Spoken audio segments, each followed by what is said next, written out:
여자분 몇 명이 모여가지고 아주 어려운 동네 교회를 하나 세운 겁니다. 이제 큰 교회를 세운 게 아니고 조그마한 교회, 이제 한 20-30명 정도 들어갈 수 있는 교회. 그것도 이제 비싼 땅에는 못 세우니까 이게 산에다가 또 세웠습니다. 그러니까 뭐 짓기는 예쁘게 지었는데 최소한의 돈을 작게 들여가지고 이제 여자분들이 몇 명이 지은 교회이기 때문에 큰 무슨 재정을 들이지 않고 지었습니다. 그리고 그 교회 교역자가 파송이 되고 거기에 이제 그 예수 믿는 사람이 생기고 이렇게 되지요.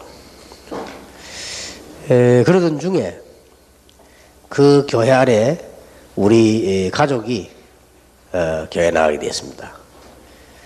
그런데 이제 그 교회는 세월이 많이 흘러가지고 지금은 좀 큰 교회 되어졌지만은 제가 거기서 복음을 듣게 됐고 거기서 예수 믿기 시작해가지고 지금까지 왔는데 여러분과 함께 이제 그 사람들이 복음 전해주고 교회를 지어준 사람들이 평신도 호주 사람들입니다.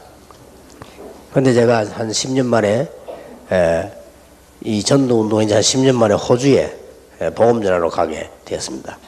그래서 이제 거기서 그렇게 느껴졌습니다. 몇 명이 모여가지고 전도 운동을 했는데 한 전도 시대를 만들어냈다. 여러분들이 지금 하시는 사역이 얼른 눈에 보이게 큰 사역이 아닌 것 같아도 세월이 조금 지나가 보면 한 시대를 만들어냅니다. 무슨 말인지 이해되십니까? 호주의 가정주부 몇 명들이요. 우리 방문해 왔을 때 봤는데 그분들이 힘을 조금 모아가지고 큰 교회는 못지고 조그만한 지금 그 교회가 일신교회라고 말이에요. 그런데 그분들이 이제 지놓고 나니까 이제 구경 왔는지 어쩌면 우리도 여행 오듯이 와서 한번 본 거 봤는데 그럼 우리가 그때 볼 때는 뭐 서양인들이니까 돈이 많은가 보다 이렇게 알았죠. 근데 그게 아니고 몇 명이 지었는데 거기서 이렇게 저 같은 사람이 그 교회를 가게 되고 또 거기에서 이제 시작돼 가지고 지금 여기까지 왔단 말이에요. 얼마나 큰 겁니까? 그래서 어떤 분이 길에서 놀고 있는 아이를 4명을 불러가지고 성경을 가르쳤다고 합니까? 그 얘들이 성경 말씀을 듣는데 잘 듣는단 말이에요. 그래서 이제 매주 가르친 거예요. 근데 얘들이 이제 그 성경 말씀을 듣고 복음을 듣고 큰 거예요. 세월이 오래 지나고 난 뒤에 대통령이 초청을 했다고 합니까? 그래서 이분이 깜짝 놀라서 가보니까 오래전에 자기가 가르쳤던 어린아이가 그 아이가 커서 대통령이 된 거예요. 그래서 그걸 잊어버리지 않고 그 친구 4명이 복음으로 하나가 돼가지고 다른 친구들은 그 백악관에 같이 일을 하고 또 한 친구는 밖에 있는데 이거예요. 그리고 친구들 다 모여서 자기에게 성경 가르쳐준 그 이름 없는 그 평신도인데 그 선생님 초청을 한 거예요. 그래서 이분이 너무 놀란 거예요. 알고 봤더니 그 대통령이 바로 미국의 후보 대통령이란 말이에요. 그렇게 복음 제대로 듣는 게 너무 감사해가지고 그 대통령이 어릴 때 복음이 바로 들어갔다면 그렇게 되겠죠. 여러분 바른 복음을 전해준다는 것이 얼마나 중요한 것인지 사역을 다시 한번 생각을 하셔야 됩니다. 그래서 예수님께서 이렇게 말씀하셨습니다. 요한복음 14장 1절에서 27절에 보면 너희는 마음에 근심하지 마라.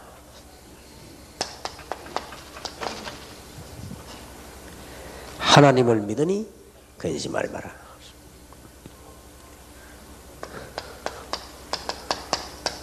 또 나를 믿으니 근심하지 마라.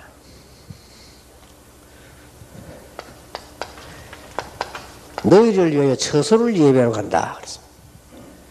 보좌의 배경이 있으니까 근심하지 마라. 또 내가 가면 이 말은 이제 부활성천이거든요. 그거 하고 난 뒤에 말세 시대 때는 그냥 두는 것이 아니고 보혜사 성령을 너희에게 보낸다. 그래서 너희와 항상 너희와 함께 너희 안에 계실 것이다. 그리고는 이렇게 말씀하셨습니다. 내가 너희에게 평안을 주노라. 내가 주는 평안은 세상이 주는 것 같지 아니하니라. 세상에 있는 평안하고 같지 않지요? 너희는 마음에 근심도 말고 두려워하지도 말라. 이렇게 말씀하셨습니다. 그러면 앞 시간에 우리는 그렇게도 놀라운 만남 은혜를 받았는데 도대체 그러면 예수 그리스도는 누구십니까? 이 도대체란 말을 붙인 데 이유가 있어요.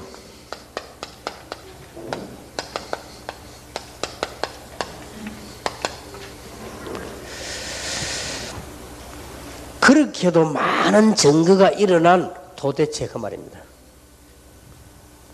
아무도 알아주지도 않았는데 증거에는 이 그리스도 도대체 누구시냐? 역사의 주인공이신 도대체 이분이 누구시냐 말이야. 이 질문이죠.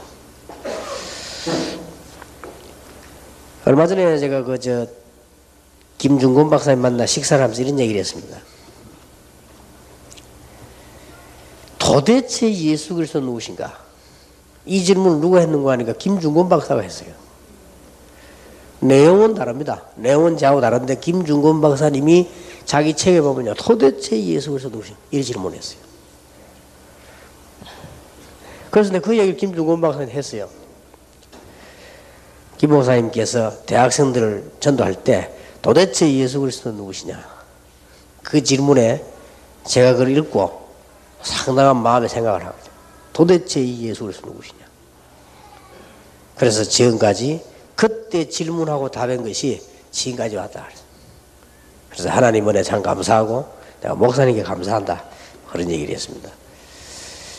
도대체 예수 그리스도 누구십니까? 오늘 그 서문에 잠깐 보면요. 한번 기기를 필요 있고 볼 필요 있습니다. 전 세계에 가장 큰 영향을 입히셨고 누구보다 훌륭한 일을 하신 예수 그리스도 도대체 누구십니까?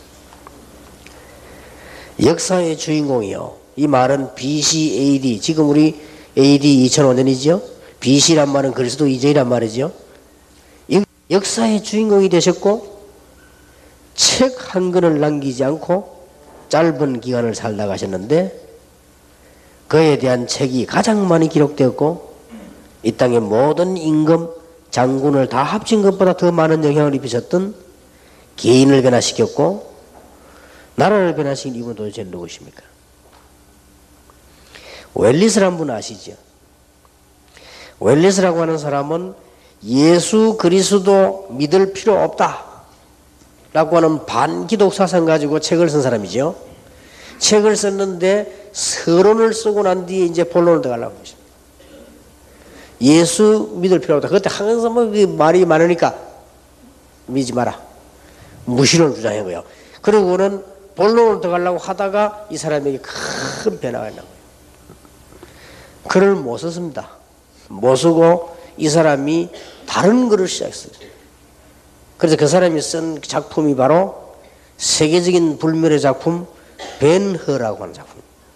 이 벤허 영화도 나왔죠. 그 벤허는 웰리스라고 하는 사람이 쓴 겁니다. 이 사람이 원래 그리스도 반대하려고 한 글 쓰는 사람이 원래 반대했던 사람이에요. 그러면 그 유명한 사람이 그리스도 믿지 말라는 이유로 글을 썼을 때 어떤 일이 일어나겠습니까? 근데 그 사람에게 직접 역사하신, 성령으로 역사하신 정말 부활하신 그리스도, 그는 도대체 누구시냐 말이에요. 참 희한한 일이죠. 부활 성진에서 하늘 보좌에 계신다는데 그분이 웰리스에게 나타나서 사람을 뒤바꿔 놨단 말이에요. 그분이 말이죠. 부활은 눈에 안 보이는 줄 알았는데 그 이름만 들었는데 천하의 깡패 기믹두를 바꿔가지고요. 부흥사로 만들어놨어요. 도대체 그분이 누구냐 이 말이에요. 기가 찰 일 아니에요. 여기 보면 볼트인이라고 합니다. 이 사람은 이런 말을 했습니다. 그 50년 안에 성경은 필요 없는 책이 된다. 그렇게 말했습니다. 볼트인이 한 말입니다. 그 이유, 성경에는 너무 앞뒤 안 맞는 말이 많고 틀린 부분이 많다. 옛날에 무식한 사람들 쓴 글인데 한 50년만 지나면 필요 없는 책이 된다. 볼트윈이 한 말입니다. 50년 후에 어떻게 됐냐? 그 해에 영어 인쇄만 500만 부가 되고 120 몇 개 나라 말로 번역이 돼서 성경은 전 세계로 나온 거예요. 그러니까 볼트윈이 한 말이 완전히 틀린 말이 되어버린 것이죠. 그리고는 여러분 아시다시피 볼트윈은 자살했습니다. 그 자살은 또 왜 합니까? 뭐 살면서 회개하면 될 텐데 다 이렇게 되고 있어요. 참 희한한 일이죠. 엄청난 당대 학자 니체, 여러분 아시다시피 교회 다녔던 니체 목사들입니다. 신학교까지 다닌 기록이 있습니다. 이 사람이 엄청난 공부를 해가지고 하나님 죽었다고 말해요. 근데 하나님이 없다는 죽었다고 하는 거예요. 이런 니체가 말이에요. 행복하게 잘 살아야 될 것인데 어느 날 마지막 날 하나님이 니체를 찾아왔어요. 니체 정신병으로 죽는데 그때 막 하나님을 찾아 부른 거예요.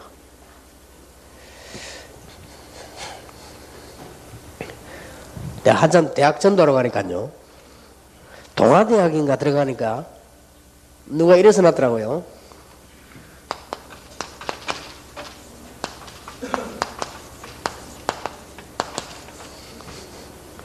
하나님은 죽었다.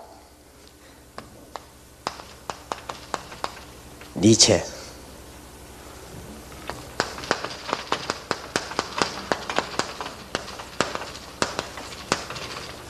니체는 죽었다. 하나님. 어떻게 맞습니까? 둘 다 맞아요. 그러게 아마 머리 뛰어난 아마 기독 학생들이 이렇게 붙여놨다. 딱 벽돌에 붙여놨다. 하나님은 죽었다. 니체는 죽었다. 하나님. 내가 보면서 보는 사람마다 기독교인은 다 웃더라고요. 어떻게 하나님이 죽을 수 있습니까? 죽는 존재가 아닌데요. 도대체 이 예수 그리스도는 누구십니까? 볼트윈이 없어진다고 하나님의 말씀은 더 많이 살아나고 자기가 자살해버렸어요. 하나님 죽었다고 말하는 니체는 죽어버리고요. 여러분 아시다시피 영국의 유명한 학자 스코트라고 하는 사람이 인생을 많이 살고 성공한 사람인데 나이가 많이 들어가지고 죽게 된 것입니다. 자기 자녀들 쭉 놓고는 이제 마지막 유언을 합니다. 이제. 내가 이제 아무래도 하나님의 품을 받아야 될 것 같다. 내가 이제 유언을 하겠다. 책을 가져오너라. 그러니까 아들들이 무슨 책? 갑자기 책 가져오라니까. 그때 스코트가 한 말이 책이 무슨 책이 있겠냐. 지금 내가 죽는데 내가 지금 하늘나라 가는데 영어책이 필요하겠냐 수학책이 필요하겠냐. 책이 하나님 말씀 아니냐. 원래 바이블이라고 하는 말이 비블로스에서 온 말 아닙니까? 비블로스란 말이 책 그런 뜻이거든요. 그리고 그 성경을 나중에 스코트라고 하는 사람이요 이 말씀에 대한 얘기를 하고 죽었다고 합니다. 도대체 이 예수 그리스도는 누구시냐. 도대체 예수는 누구시길래 그를 발견한 자가 그때부터 참 목적과 참 평안과 참 힘을 얻게 되는 것입니다. 더욱 놀랄 일은 인간은 5분 후의 일도 알지 못하는데 예수님에 관해서 수백 년 수천 년 전에 300번 넘어 집중적으로 예언됐다는 사실. 특히 탄생, 유년기, 죽음, 십자가, 부활 전부 예언됐습니다. 이 주님을 모시기만 하면 그 어떤 사람도 변화되고 맙니다. 도대체 그는 누구십니까?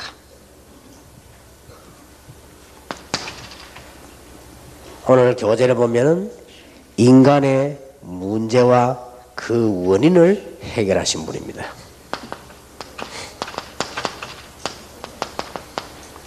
그래서 승리할 수 있습니다. 하나님께서 그리스도를 보내신 이유는 인간의 문제와 원인을 해결하시려. 자, 이 부분은 잘 설명되어야 되겠습니다. 인간의 문제는 뭡니까? 모든 사람이 죄를 범했다. 무슨 죄를 말합니까? 사람들은 죄 이렇게 하면 또 이게 오해합니다. 무슨 죄를 말합니까? 간단하게 말하면 하나님 떠난 죄라고 그러십니다. 모든 사람이 하나님 떠나는 죄를 지었어요. 이걸 보고 원죄라고 합니다. 여기에 따라서 자범죄는 올 수밖에 없죠. 창세기 3장 1절 8절에 보니까 마귀의 유혹을 받아 선악과를 따먹고 하나님을 떠나게 된 거예요. 무서운 것은 그냥 집 나간 것이 아니고 창세기 3장 1절에서 8절에 보니까 마귀 유혹을 받고 있는 겁니다. 자, 그때부터 요한복음 8장 44절에 예수님이 직접 진단하시기를 인간은 마귀의 손에 사로잡히게 되고 마귀의 자녀가 되어버렸다. 무시무시하지요. 자, 사실이라면 무시무시한 거요. 이게 사실이 아니면 어떻게 됩니까? 뭐 사실이 아니면 그냥 옛날 얘기라고 생각하면 되는데, 이게 사실이라면 보통 문제가 아니에요. 이게 사실이라면 지금 구원 못 받은 모든 사람들이 마귀 자녀거든요. 그리고 요한복음 8장 44절 보니까 거짓말의 아비, 자꾸 인간을 속이는 거지. 이래서 로마서 6장 23절에 보면 죄 때문에 결국은, 로마서 3장 23절에 시작된 이 죄는 결국은 사망에 이르게 한다. 자, 여러분 이 네 가지 설명을 잘 해주셔야 됩니다. 인간의 문제와 원인은 어떻게 왔는고 하니까 하나님을 떠나는 죄, 원죄에서 왔다 이 말이에요. 도대체 그 죄는 무슨 죄냐? 하나님 떠나버려. 하나님 안 믿는 거예요. 그게 가장 큰 죄예요. 그런데 그냥 죄를 지은 것이 아니고 마귀 유혹을 받아가지고 하나님 떠나버렸어요. 그러니 마귀 손아귀에 딱 잡혀버린 것입니다. 이때부터 마귀의 많은 테두리 권세 아래 놓이게 되어버립니다. 그래서 결국은 사망 가운데 빠지게 됐어요. 이게 인간의 근본 문제입니다. 누가 뭐래도 이 문제를 해결하지 못하면 행복해지지 않지요. 자, 그래서 하나님께서 이 문제를 해결하시려고 처음부터 복음을 주셨는데, 이 문제 인간이 빠져 죽지 말라고 처음부터 사랑의 하나님께서는 그리스도를 보내시겠다 했어요. 메시아를 보내겠다. 왜 그렇습니까? 아무리 공부 잘해도 이 문제만은 해결할 수 없고, 아무리 선행해도 이 문제는 해결할 수 없고, 아무리 여러분 착해도 이 문제는 해결할 수 없고, 여러분이 아무리 공을 쌓아도 이 문제는 해결할 수 없다. 그래서 종교인들은 바보들이요. 종교를 가지고는 이 문제 해결할 수 없다. 그래서 세계에서 제일 지혜 있는 것처럼 보이지만은 제일 바보가 바리새인이요. 어떤 선행도 좋은 거지만 이 문제만은 해결할 수가 없다. 이게 인간의 문제입니다. 그리고 이게 바로 전달되어야 돼요. 아무리 돈을 벌어놨는데도 이게 들어오면 소용이 없는 거예요. 아무리 지위가 올라가고 성공했는데도 이 문제만 들어오면 소용이 없는데 이 문제만 해결돼 버리면 그게 전부 축복으로 바뀌는 것이다. 얼마나 감사한 일입니다. 여러분 자세히 보세요. 조금 사명자 여러분이 안타깝게 생각해야 될 것은요, 이거는 비난이 아니고 조금 안타깝게 생각해야 될 것은 지금 한국 세계교회가 전부 절대 이 이야기 안 하고요, 자꾸 이 얘기만 합니다. 뭐 윤리 같은 것이. 그리고 자꾸 뭐 이렇게 질서 같은 거예요. 그 다음에 무슨 뭐 이렇게 구제 같은 거예요. 여러분 꼭 가르쳐줘야 됩니다. 이것은 눈에 안 보이게 상식적으로 하는 거, 왼손이 하는 거 오른손이 모르도록 하는 일, 이거는 그만큼 같이 있기도 하고 없기도 해요. 아무리 구제를 해도 사단의 손에서는 못 빠져나와요. 이거는 모르는데 어떻게 됩니까? 그래서 문제가 많은 겁니다. 여러분 이해됩니까? 이거를 세가족에게 반드시 알려줘야 돼요.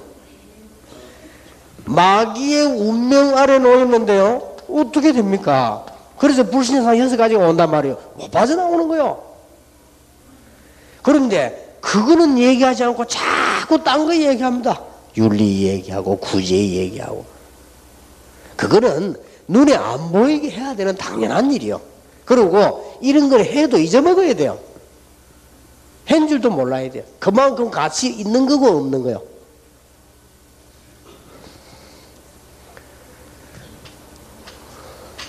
전에 말이죠.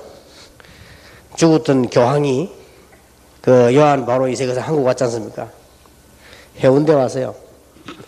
해운대 그분이 왔는데 놀랄 일이야. 사람들이 얼마나 모여있는데 말이죠. 그래서 뭐 거기서 뭐 했는 거 하니까요. 뭐 이분이 뭐 나타나니까 막 천주교인 다 모이는데 103명 그때 옛날에 핍박받았다는 사람들 103명 복자호를 줬어요. 그래서 그런 거 가만 보니까요. 참 사람들은 저런데 참 잘 속지. 우리는 그런 거 받으려면 얼마든지 받죠. 그런 건 아무 가치가 없습니다. 복자호다 뭐다 이런 게 아무 상관이 없어요. 그게 참 절묘하지. 이 사단이요. 전부 종교를 이용해서 사람들을 모르게 만드는 겁니다. 그래서 이게 목사님들이 정말 전 세계 선교사님들이 이 눈을 번쩍 떠버리면요. 끝납니다. 자꾸 속고 있는 거예요. 어떻게 보면 당장 윤리를 행하고 구제 이런 걸 크게 막 신문에 막 보도하고 하면요. 굉장해집니다. 이게 틀렸다는 말이 아닙니다. 결국 인간은 이 문제에서 못 빠져나오기 때문에 이걸 해도 소용이 없고 안 해도 소용이 없어요. 이거 하는 거는 사회에 필요한 거지만은 결국 인간 문제를 해결할 수 없다. 또 정확하게 말하면 이런 정도 같으면은 예수님이 십자가 질 필요 없죠. 그래서 이런 정도 같으면 모든 종교는 같잖아요. 그 말이 맞잖아요. 이런 정도 같으면 굳이 교회 갈 필요 없죠. 가까운 절에도 가고. 그렇게 수녀들은 그 휴가 갈 때 절에 간다고 안 합니까? 물어보세요. 다 같은 거예요, 자기들에게는. 당연한 얘기. 종교는 다 같아요. 종교는 다 좋은 거, 다 같은 거. 복음은 다릅니다. 분명히 얘기해 줘야 됩니다. 모든 종교는 좋은 것이다. 그러나 복음은 아니다. 모든 위인들, 성인들은 훌륭한 분들이다. 존경해 마땅할 분들이지만은 그리스도는 아니다. 분명히 해야 됩니다. 여러분 세 가지도 이거 분명히 안 해주면 나중에 큰일 나지요. 그래서 지금 미국 교회가 지금 문 닫고 유럽 문 닫아버리고 당연히 닫는 거예요. 당연히. 앞으로 한국 교회 당연히 문제 오는 거예요. 왜냐? 이거 강조하지 않으면요. 전부 이렇게 나가잖아요 지금. 이런 중에 세 가족이 다 왔단 말이에요. 여러분들이 정확하게 얘기해 줘야 됩니다. 하나님께서 벌써 오래전에 예언하셨습니다.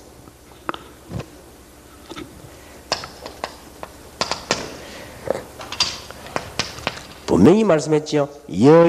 여자의 후손이 와서 뱀의 머리를 상하게 하겠다. 분명히 그랬고요.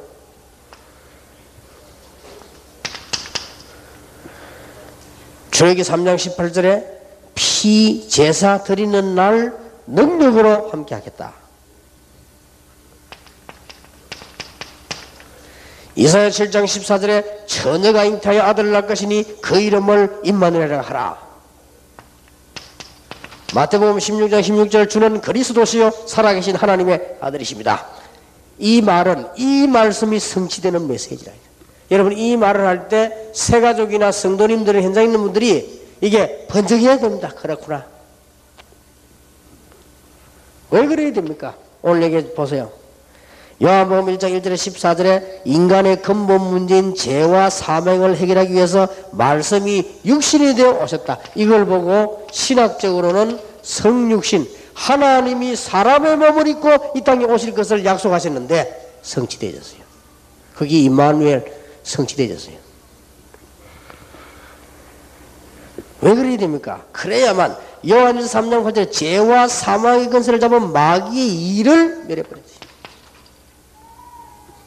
자, 여기 중요한 거는 마귀라고 안 그러고 마귀의 일을 멸해놓으셨다. 물론 마귀 다 멸했는데 마귀의 일이란 말은 창세기 3장 그 사건 그리고 그 전체를 멸해버렸다. 놀라운 일이요. 이게 성경구약 예언이다 말이에요. 구약의 메시아 그랬어요. 이분이 오셨습니다. 그래서 베드로가 주는 그리스도시요 살아계신 하나님이십니다. 그게 공부회가 나오는 말입니까? 이 엄청난 부분의 답을 누가 말했는가 하니까 베드로가 대답했어요. 지구상에 제일 먼저 바요나 시몬아 네가 복이 있구나. 이를 네게 하겠네 혈육이 아니요 하늘에 계신 내 아버지시니라. 아니 교역자들도 모르는데 뭐 평신도 알았단 말이에요. 역사에 나는 거예요. 그리고 제일 먼저 나사렛 예수 그리스도 이름으로 걸으라. 기적이 일어났어요. 제일 먼저 그리스도를 전 세계 선포하는 바울 기적이 일어났어요. 지금 복음 없어져가는 시대에 여러분이 전파하는 그리스도를 통해서 하나님은 기적을 일으킬 것입니다. 틀림없이 그렇습니다. 끝에 몇 가지만 딱 참고하시면 돼요. 도대체 그리스도는 누구십니까? 예수님 자신이 말씀하셨습니다. 암만 나쁜 사람이라도요 살기 위해서 거짓말하지 죽기 위해서 거짓말하는 사람 없어요.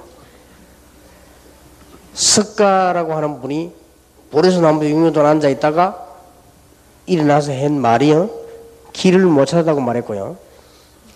그분이 하는 말이 길을 찾으라고 했어요. 참 대단한 분이요. 거짓말하지 않고요. 길을 못 찾았으니까 찾으라고 했습니다. 저는 죽고 난 뒤에 성철 스님의 책을 봤는데 살았을 때 봤으면 내가 찾아갔을 텐데 죽고 난 뒤에 봤어요. 그거 보니까 뭐라고 썼냐 서문 딱 띄면서 나왔잖아요. 나 충격받아 몇 개 나왔어요. 성철 스님이잖아요. 그분이 서론에 책 한번 사보세요. 서론에 뭐라고 써놨냐 내가 왜 불교를 선택했는가 라고 딱 나왔어요. 그러면서 답을 써놨는데요 길을 찾지 못했기 때문에 불교를 선택했다. 아직도 길을 못 찾았다. 내가 길을 찾으면 불교를 떠날 것이다 라고 썼어요. 그 말에 충격받았고 또 읽어보니까 뭐라고 나왔냐 석가에 대한 얘기가 나왔어요. 석가는 사단의 종이다. 그래 그 나왔다니까요. 그래서 야 저 사람이 참 좀 뭐 터이기는 터인 사람이야 보니까 그렇겠지요. 예수님께서는 직접 말씀하시기를 나는 길이요 진리요 생명이다. 예수님 자신이 뭐라고 말씀하셨는가 하니까 요한복음 10장 30절 33절에 보면 나와 아버지는 하나다.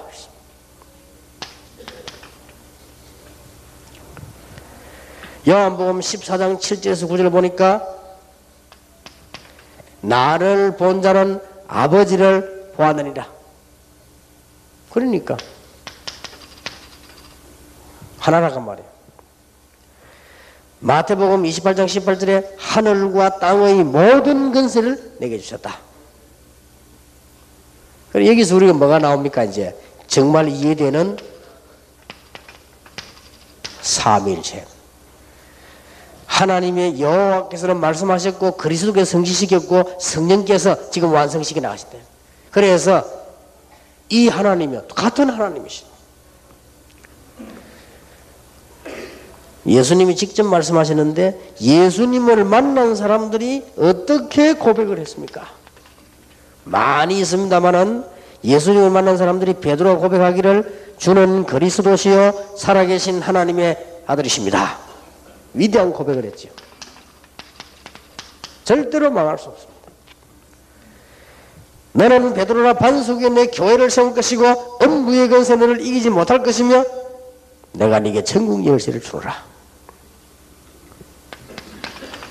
예수님을 만난 도마는 이렇게 고백했습니다. 나의 주요 나의 하나님이십니다.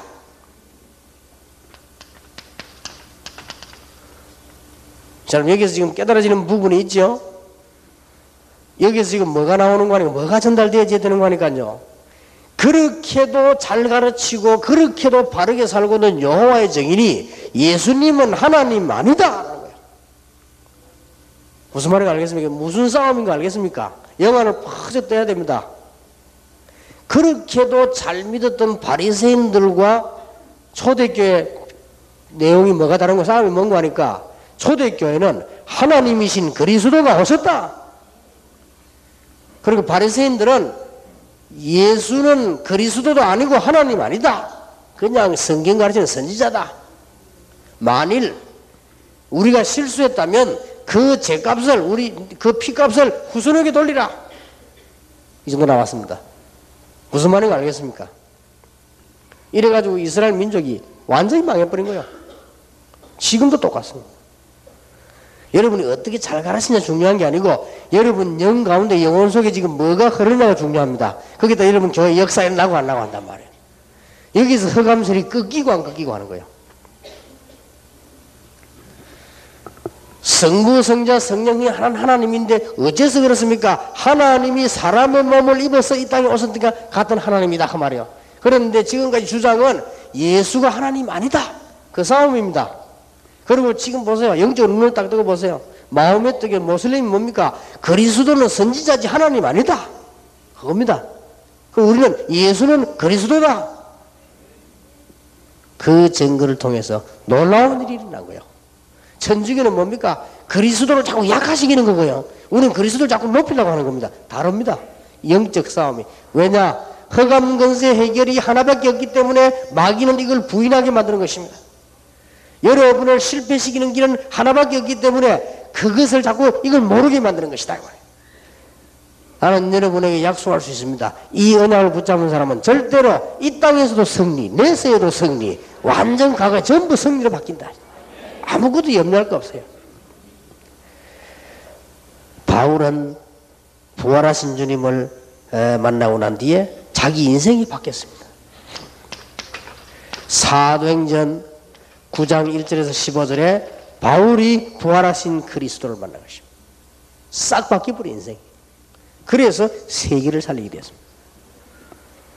심지어 십자가에 못 박은 원수들까지도 마지막에 그 광경을 보고 마태복음 27장 54절에 이는 진실로 하나님의 아들이구나.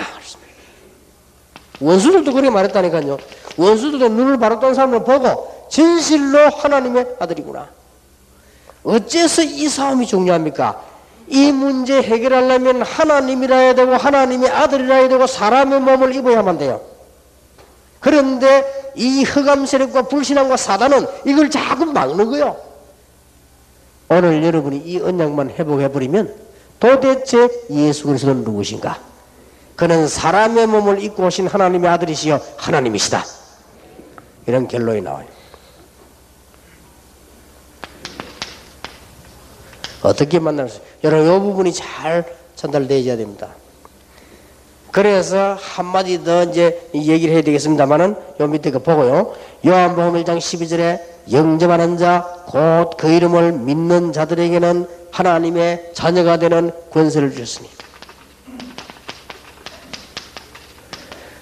요한계시록 3장 20절에 마음에 모셔 주어 모시면 되는 것이고요. 요한복음 2장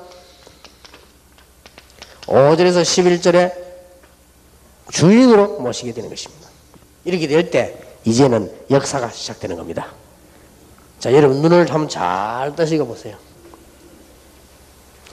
인간의 문제가 정말로 이게 맞다면, 자, 몇 가지 지금 결론 나옵니다. 잘 보세요.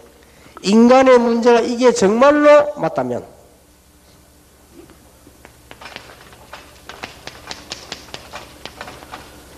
인간에게 지금 가장 필요한 게 뭐냐?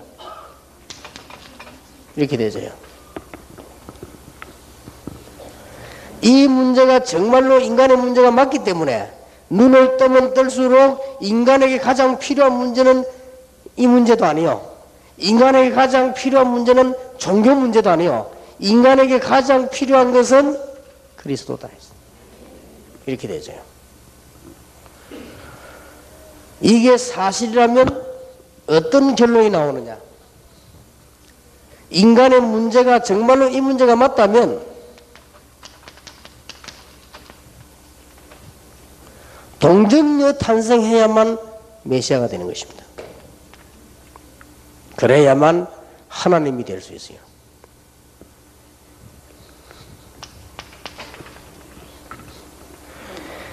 인간의 문제를 정말로 해결하려고 하면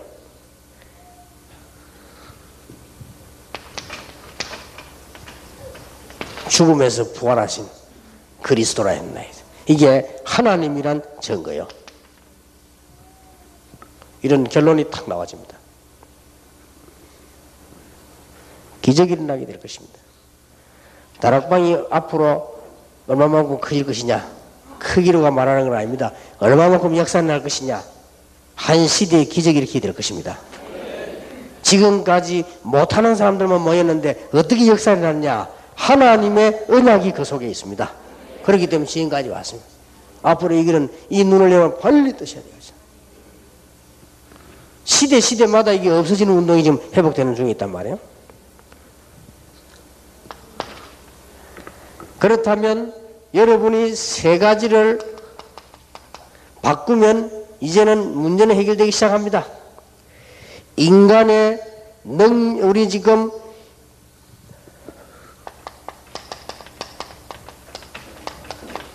세상의 눈으로 보는 게 아닙니다. 세상을 참고하고 있지 세상의 눈으로 보면은 절대로 해석할 수 없습니다. 그래서 오늘 당장 버려야 될 것이 뭐냐? 인본주의입니다. 우리가 깨달은 것은 인본학이지 인본주의는 아닙니다. 그 다음에 사람의 방법 가지고는 되지 않습니다. 그게 율법주의입니다. 우리는 율법이 필요하지 율법주의가 필요한 게 아니에요. 여러분 율법하고 율법주의하고 다릅니다. 공산하고 공산주의하고 다르다니까요. 우리 여행 갈 때 돈 같이 모았습니다. 그게 공산이요. 공산. 그러나 늘 그래 살아야만 된다는 게 공산주의요. 율법이 필요 없단 말이야. 율법이 있어야 길을 알지요. 율법하고 율법주의하고 다른 겁니다. 우리 인간이기 때문에 인간의 근본이 있지요. 그러나 인본주의는 아닙니다. 말씀도 잘 알지 못하고 미신과 막 무지로 신앙생활 하는 거 아니죠. 신비주의. 세계는 버려버리면요. 여러분에게는 이제는 큰 문이 확 열립니다. 그리고 세 가지 고백을 하시면 됩니다. 이 고백 세 가지는 굉장한 거지요. 마태복음 16장 13절 20절 다 끝났고 여러분들은 미래까지 다 끝났습니다. 주는 그리스도시요 살아계신 하나님의 아들이십니다. 창세기 3장 15절의 주인공이시요 살아계신 하나님의 아들이십니다. 애굽에 기적이 일어난 피언약의 주인공이시요 살아계신 하나님의 아들이십니다. 포로 해방과 렘넌트의 주인공이신 그분이요 살아계신 하나님의 아들이십니다. 이 고백이요. 두 번째 고백입니다. 마태복음 17장 1절에서 9절입니다. 이제는 모세도 사라지고 엘리야도 사라지고 그리스도만 남았다. 여러분 이제 더 이상 고생해야 되는 그런 율법주의도 필요 없게 되고요. 여러분 이제 더 이상 고생해야 되는 그러면 금욕주의, 신비주의도 필요 없게 되고요. 이제는 오직 복음으로 하나님의 자녀로 바뀌게 됐다. 마태복음 28장 1절에서 20절입니다. 예수께서 그리스도라는 증거로 부활하셨습니다. 그래서 우리에게 세 가지를 가지고 함께 하시겠다고 했죠. 하늘의 권세를 가지고 너와 함께 하겠다. 땅의 권세를 가지고 너와 함께 하겠다. 성삼위 하나님의 놀라운 권세를 가지고 우리와 함께 하겠다. 완벽하지요. 지금 이 시간도 눈에 안 보이게 성령은 여러분과 함께 완벽하게 역사하실 것입니다. 틀림없습니다. 그래 걱정할 것도 없어요. 그래서 이 답이 나온 사람은 이제부터 조금만 기도해 나가면 응답받습니다. 몇 가지를 참고해야 됩니다. 뭘 참고해야 되는 거 하니까 이제부터는 말씀을 바로 딱 이제 말씀 바로 보는 눈이 열렸죠. 이 말씀 바로 보는 눈이 이제 하나님 바로 보는 눈이요. 지금부터 우리는 어떻게 해야 되는 거 하니까 이제는 제대로 문제 해결을 받았습니다. 길이 열려졌습니다. 그 길이 예수 그리스도입니다. 이제 세 가지가 신앙생활을 하는 겁니다. 지금부터 신앙생활 어떻게 하면 되느냐? 성령이 여러분 안에 내주하고 계시기 때문에 늘 확신 가지고 있어야 돼요. 감사해야 돼요. 절대로 망할 수 없다. 다른 사람들은 몰라서 하는 소리입니다. 여러분이 조금 안 되는 이유는 아직도 신비주의, 율법주의, 인본주의에 걸려가지고 좀 고생해서 그렇지 저것만 내버려버리면 바로 문 열린다. 그래서 어떤 학생이 이 성부, 성자, 성령입니다. 성부, 성자, 성령 이름으로 세례를 주라 했어요. 그렇다면 성부 하나님은 말씀으로 우리에게 마시다. 보이지 않게. 우리에게 길을 여신 분이 예수 그리스도입니다. 그러면 신앙생활 어떻게 합니까? 성령. 성령이 여러분 안에 계시기 때문에 절대로 흔들릴 필요 없다. 위로가 아닙니다. 굉장한 사실이요. 요한복음 14장 16절 17절. 흔들리면 약간 손해보지 망하지는 않습니다. 확신. 자, 두 번째입니다. 이제 여러분이 기도하고 늘 판단하고 하는 것은 기준이 뭐냐? 성령의 인도받으면 돼요. 우리가 왜 말씀 받냐? 성령의 인도. 어떨 때는 왜 내 체질 내를 바꾸느냐? 성령의 인도. 그러면요 정확한 응답이 옵니다. 정확한 미래가 나오죠. 성령의 인도. 지금부터 성령의 인도 조금만 묵상하고 기도하시면 성령의 인도 받습니다. 오늘 우리 오전 끝 시간에 부탁합니다. 많은 주의 종들은 아무것도 걱정하지 마시고 교회를 내 마음대로 하지 마시고 이제는 성령의 인도 받으면 미래가 잘 열립니다. 아무 걱정할 거 없어요. 우리 인생에도 조금만 성령의 인도 받으면 미래 문들이 다 열립니다. 제가 알기로는 조금만 정식기도 해도 인도 다 받습니다. 그 다음에 세 개 꼭 기억해야 됩니다. 성령의 내주, 충만. 역사는 이 전체를 보고 역사라 그래요. 성령의 역사. 충만은 뭐냐? 이때부터 능력 생기라는 것이다. 오늘 혹시 문제 있는 분들 생각날 때마다 성령의 충만함을 주옵소서. 해결된 줄 믿으시기 바랍니다. 병든 자의 성령 충만함을 주옵소서. 해결된 줄 믿으시기 바랍니다. 여러분 사업에 성령 충만함을 주옵소서. 오늘 우리 교회에 성령의 충만함을 주옵소서. 내 자녀, 가족, 아내, 남편에게 성령의 역사 일어나게 하옵소서. 그러면 끝입니다. 하나님이 역사하시면 됩니다. 임마누엘이라고 하십니다. 하나님이 우리와 함께 계신다. 요게 전달되어야 될 것입니다. 오늘 여러분에게 그리스도의 축복이 시작되는 이 길을 예수 이름으로 축원합니다. 기도하겠습니다. 만왕의 왕이 되신 주 예수 그리스도의 은혜와 하나님의 사랑과 우리와 항상 함께 계시는 지금도 역사하시는 성령님의 내주인도의 충만하심이 이제 참 언약을 붙잡고 승리할 하나님의 사람들 위해 새 가족들 살리며 미래를 살릴 하나님의 종들 위해 자신 살리며 연약했지만 하나님의 능력으로 응답받을 모든 하나님의 종들 위해 지금으로부터 영원까지 항상 함께 계실지어다. 아멘.